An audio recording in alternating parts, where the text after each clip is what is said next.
AVP 24 news पर वक्त हो गया है दिन भर की 10 बड़ी खबरों का।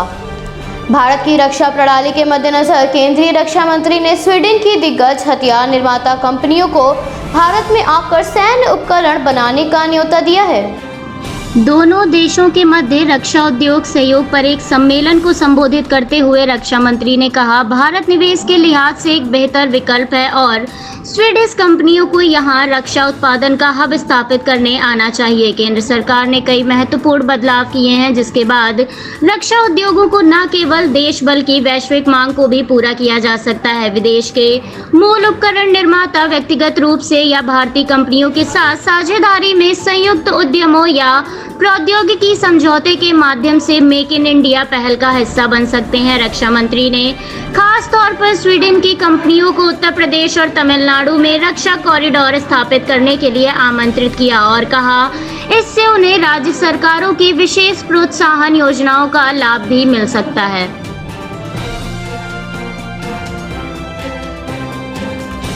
राहुल गांधी ने कृषि कानून के मुद्दे पर केंद्र सरकार पर निशाना साधते हुए कहा, खेत देश की रक्षा में तिल तिल मर रहे हैं किसान, पर ना डरे हैं किसान आज भी खड़े हैं। राहुल गांधी जनहित मुद्दों को लेकर सोशल मीडिया पर काफी सक्रिय रहते हैं और विभिन्न मुद्दों को लेकर केंद्र सरकार पर हमलावर रुख अपनाए हुए नजर आते हैं। राहुल गांधी के साथ साथ प्रियंका गांधी भी जन मुद्दों को उठाती हैं। प्रियंका गांधी ने उत्तर प्रदेश सरकार पर निशाना साधते हुए कहा, उत्तर प्रदेश में ऑक्सीजन की भारी कमी के बीच लगातार कहा कि ऑक्सीजन की कमी नहीं है, प्रदेश भर में लोगों की तड़प तड़प कर जान चली गई। आगरा में भी प्रशासन क्या कर रहा है, ऑक्सीजन की कमी नहीं थी। क्या उत्तर प्रदेश सरकार आगरा मॉक ड्रिल का सच सामने लाकर दोषियों को सजा देगी? बता दें, आगरा के पारस अस्पताल में एक डॉक्टर का वीडियो वायरल हुआ था, जिसमें डॉक्टर ने 5 मिनट तक मॉक ड्रिल बंद करने की बात को स्वीकार किया था। हालांकि बाद में अस्पताल प्रशासन से पूछने पर इस बात से इनकार कर दिया गया। ऐसे में मरीजों की मृत्यु को लेकर सवाल उठ रहे हैं। कांग्रेस नेता रणदीप सुरजेवाला ने भी बेरोजगारी के मुद्दे को लेकर कहा, नाच न जाने आंगन टेढ़ा का शर्मनाक उदाहरण है। बेरोजगारी पर आपके दावे चिंता मत करें, युवा को दुष्यंत को भी मौका मिलते ही बेरोजगारी की श्रेणी में शामिल कर देंगे।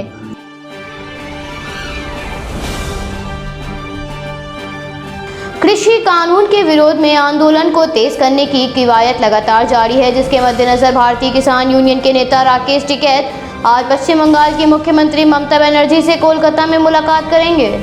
प्राप्त जानकारी के अनुसार दोनों नेताओं के बीच केंद्र के कृषि कानूनों के खिलाफ किसान आंदोलन को तेज करने और सरकार को घेरने की रणनीति पर चर्चा होगी। मुलाकात से पहले राकेश टिकैत ने कहा, मुख्यमंत्री ममता बनर्जी से मुलाकात के दौरान कृषि, स्वास्थ्य, शिक्षा और स्थानीय किसानों के मुद्दे पर चर्चा होगी। बंगाल सरकार को राज्य के किसानों से नियमित तौर पर बात करनी चाहिए। टिकैत ने यूपी में किसानों की हर महीने जिलाधिकारियों के साथ होने वाली बैठक की चर्चा करते हुए कहा, यह नीति पूरे देश में लागू होनी चाहिए। कोरोना की दूसरी लहर का असर कम होने के बाद एक बार फिर आंदोलन को मजबूती दी जा रही है। किसान नेता अपने आंदोलन को और मजबूती देने के लिए विपक्षी दलों के नेताओं से मिल रहे हैं। मार्च अप्रैल में बंगाल विधानसभा चुनाव के दौरान किसान नेता टिकैत ने तृणमूल कांग्रेस के लिए प्रचार किया था। इसके साथ ही ममता बनर्जी भी समय समय पर किसान आंदोलन के समर्थन में आवाज उठाती रहती हैं।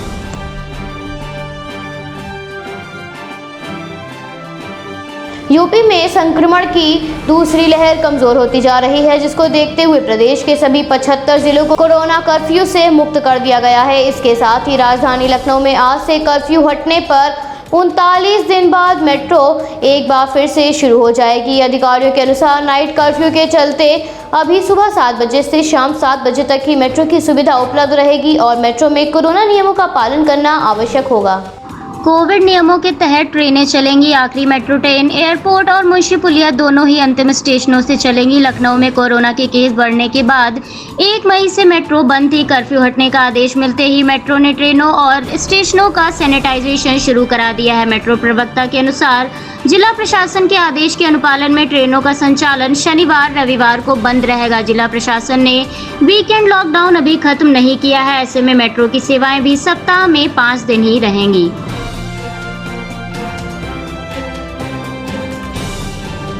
महाराष्ट्र के मुख्यमंत्री उद्धव ठाकरे और उप मुख्यमंत्री अजीत पवार ने दिल्ली में प्रधानमंत्री के साथ बैठक की थी। बैठक में मराठा आरक्षण, ओबीसी आरक्षण और चक्रवाती तूफान के राहत कार्य को लेकर चर्चा होने की संभावना जताई गई थी, लेकिन बैठक के बाद महाराष्ट्र के मुख्यमंत्री ने कहा, सत्ता में साथ नहीं होने का मतलब ये तो नहीं कि रिश्ते टूट गए। व्यक्तिगत रिश्ते सत्ता से अलग होते हैं।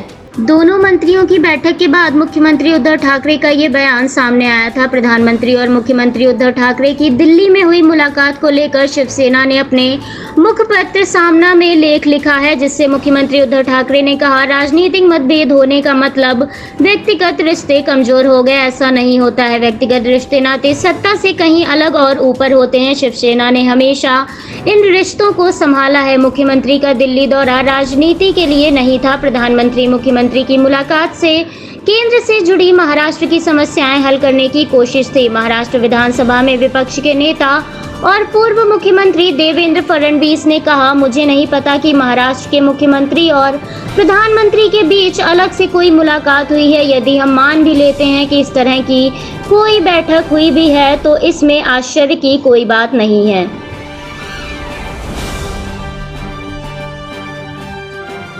कोरोना संक्रमण का खतरा अभी भी कायम है। हालांकि दूसरी लहर का असर कम हो गया है। तीसरी लहर की चेतावनी और उसमें बच्चों के सर्वाधिक प्रभावित होने की आशंका के चलते बच्चों का टीकाकरण किया जा रहा है। वहीं अस्पतालों में बच्चों को ध्यान में रखते हुए तैयारियां और तेज हो गई हैं। अब अमेरिकी कंपनी फाइजर ने अपने टीके का ट्रायल 12 साल से कम उम्र के बच्चों पर भी शुरू कर दिया है। वैक्सीन के ट्रायल के पहले चरण में कम संख्या में छोटे बच्चों को वैक्सीन की अलग अलग खुराक दी जाएगी। इस ट्रायल के लिए फाइजर ने दुनिया के 4 देशों में 4500 से अधिक बच्चों का चुनाव किया है। जिन देशों में बच्चों पर फाइजर की वैक्सीन का ट्रायल होना है उनमें अमेरिका, पोलैंड, फिनलैंड और स्पेन शामिल हैं। फाइजर ने कहा, वो परीक्षण के पहले चरण में वैक्सीन की छोटी खुराक का चयन करने के बाद 12 साल से कम उम्र के बच्चों के एक बड़े समूह में कोविड-19 टीकाकरण का परीक्षण शुरू कर दिया है। फाइजर की कोविड वैक्सीन को पहले ही अमेरिका और यूरोपीय संघ में 12 साल से अधिक उम्र के बच्चों को लगाने के लिए मंजूरी दी जा चुकी है। हालांकि ये मंजूरी आपातकालीन उपयोग के लिए ही दी गई है।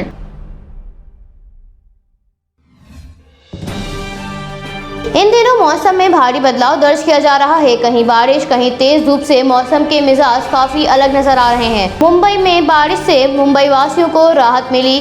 देश की आर्थिक राजधानी मुंबई में आज मॉनसून पहुंच गया है, जिसके बाद से मुंबई से सुबह से ही बारिश हो रही है। भारत मौसम विज्ञान विभाग ने चेतावनी जारी कर जर्जर इमारतों को खाली करने का आदेश दिया है। मध्य प्रदेश और बिहार के कई हिस्सों में प्री मानसून बारिश जारी है। मध्य प्रदेश की राजधानी भोपाल, इंदौर, शाहजहांपुर, मंदसौर, देवास, सागर और जबलपुर में भी बारिश हो रही है। इंदौर में पिछले 4-5 दिनों से लगातार बारिश का सिलसिला बना हुआ है। बारिश के कारण शहर के निचले इलाकों में जल भराव की स्थिति बनी हुई है। उत्तरी बिहार के कई जिलों में भी सुबह से बारिश हो रही है। मौसम विभाग ने 13 राज्यों में येलो अलर्ट जारी किया है। पूर्वोत्तर भारत, ओडिशा के उत्तरी तट, गंगीय पश्चिमी बंगाल, अंडमान और निकोबार द्वीप समूह और कोंकण और गोवा के कुछ हिस्सों में हल्की से मध्यम बारिश के साथ कुछ स्थानों पर भारी बारिश की संभावना जताई गई है।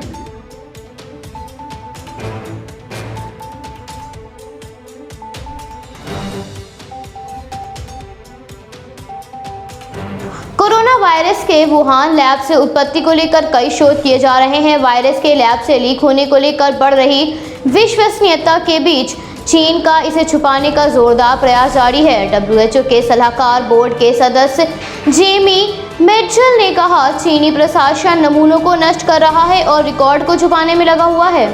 चीन वायरस की उत्पत्ति के सारे सबूत मिटाकर अपना नाम इस मुद्दे से धोना चाहता है। इसके लिए चीन अपने वैज्ञानिकों को झूठा आदेश दे रहा है और मूलभूत सवाल पूछने वाले अपने नागरिकों और पत्रकारों को जेल में डाल रहा है। चीन कथित तौर पर अगले 5 वर्षों में दर्जनों जैव सुरक्षा स्तर 3 प्रयोगशाला और 1 जैव सुरक्षा स्तर 4 प्रयोगशाला बनाने की योजना बना रहा है। चीन खुद को इस मुद्दे से दूर कर रहा है और अपना नाम साफ करने में लगा हुआ है। उतना ही संदेह के घेरे में घिरता जा रहा है। WHO के सलाहकार ने कहा, महामारी के संबंध में पूरी जांच को लेकर हर संभव प्रयास किया जाना चाहिए। चीन को यह फैसला करने का अधिकार नहीं है कि इस सदी की सबसे भयंकर महामारी को लेकर हम जांच करें या नहीं। अमेरिका सरकार की राष्ट्रीय प्रयोगशाला ने 2020 में एक रिपोर्ट में कहा गया था, कोरोना वायरस चीन की वुहान प्रयोगशाला से लीक हुआ है।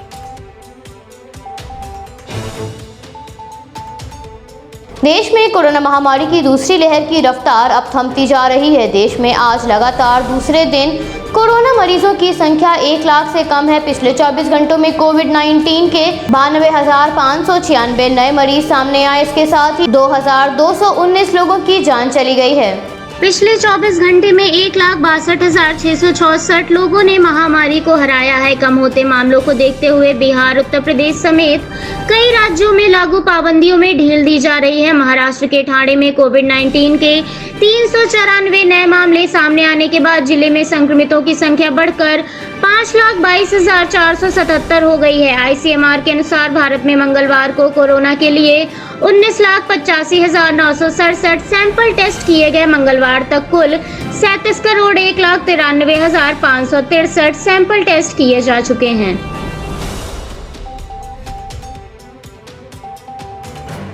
संकट की इस घड़ी में भारत की मदद के लिए कई देश आगे आए थे। वहीं अमेरिकी कांग्रेस के सदस्य ब्रैड वेंशन ने कहा, भारत अमेरिका का करीबी रणनीति साझेदार है, इसलिए अमेरिका को भारत की महामारी से लड़ने में हर संभव मदद करनी चाहिए। ब्रैड वेंस्ट्रप ने आगे अमेरिकी राष्ट्रपति जो बाइडेन से अपील करते हुए कहा, भारत को इस महामारी पर विजय पाने के लिए वैक्सीन की अतिरिक्त खुराक देनी चाहिए।